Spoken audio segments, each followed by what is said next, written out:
শ্রাবণ মাসে মহাদেবের আশীর্বাদ লাভ করতে এই কাজগুলি করুন। নমস্কার বন্ধুরা, কেমন আছেন? আশা করি পরমেশ্বরের কৃপায় সকলে ভালো আছেন, সুস্থ আছেন। শুভকথা ইউটিউব চ্যানেলে সকল দর্শক বন্ধুদেরকে স্বাগত। আজ আপনাদের সামনে উপস্থিত হয়েছি নতুন এক ভিডিও নিয়ে। তাই দেরি না করে চলুন বিশেষ পর্বে প্রবেশ করি। সেই প্রাচীন কাল থেকেই শ্রাবণ মাস দেবাদিদেবের প্রিয় মাস হিসাবে উল্লেখ করা হয়ে আসছে।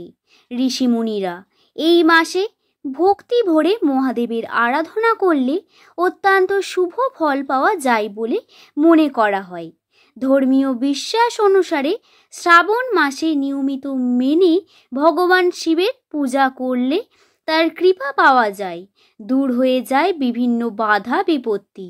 তাই শিব ভক্তরা অত্যন্ত ভক্তির সঙ্গে এই মাসটি নিজের আরাধ্য দেবতা অর্থাৎ মহাদেবের আরাধনা করুন।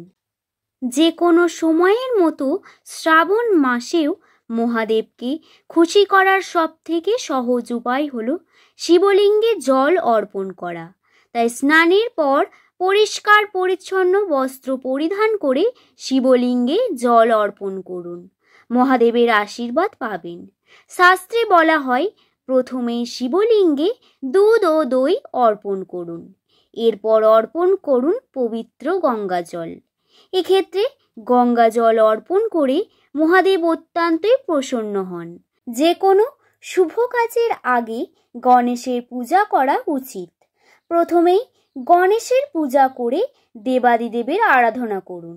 এরপর শিবের সঙ্গে পার্বতী ও গণেশের আরতি করার বিধান দিয়েছেন জ্যোতিষীরা।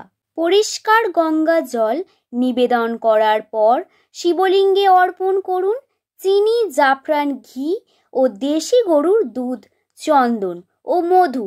এতে অত্যন্ত প্রসন্ন হন দেবাদিদেব মহাদেব, পূর্ণ করেন ভক্তদের মনোবাঞ্ছা।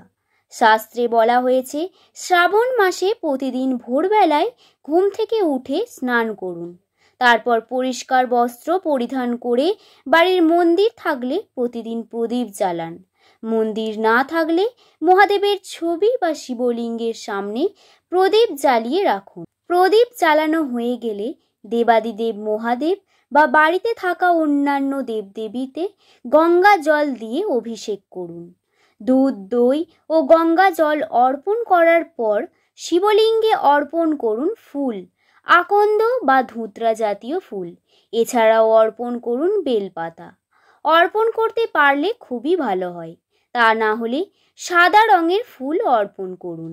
নিয়ম মেনে দেবাদিদেব মহাদেবের পুজো ও আরতি করার পর সাত্ত্বিক জিনিস দিয়ে ভোগ তৈরি করুন শিবলিঙ্গের সামনে। এরপর করুন মহাদেবের ধ্যান।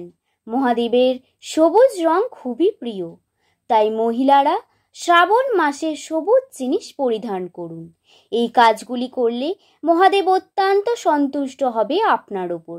তাই ভক্তি ভরে পূজা অর্চনা করুন, মহাদেবের ধ্যান জপ করুন। ভিডিওটি এই পর্যন্তই। ভালো লাগলে শুভকথা ইউটিউব চ্যানেলকে সাবস্ক্রাইব করে নেবেন এবং ভালো লাগলে লাইক করবেন। সকলে ভালো থাকবেন, সুস্থ থাকবেন, সাবধানে থাকবেন। সকলকে ধন্যবাদ। দেখা হবে পরবর্তী কোনো একটি ভিডিওতে।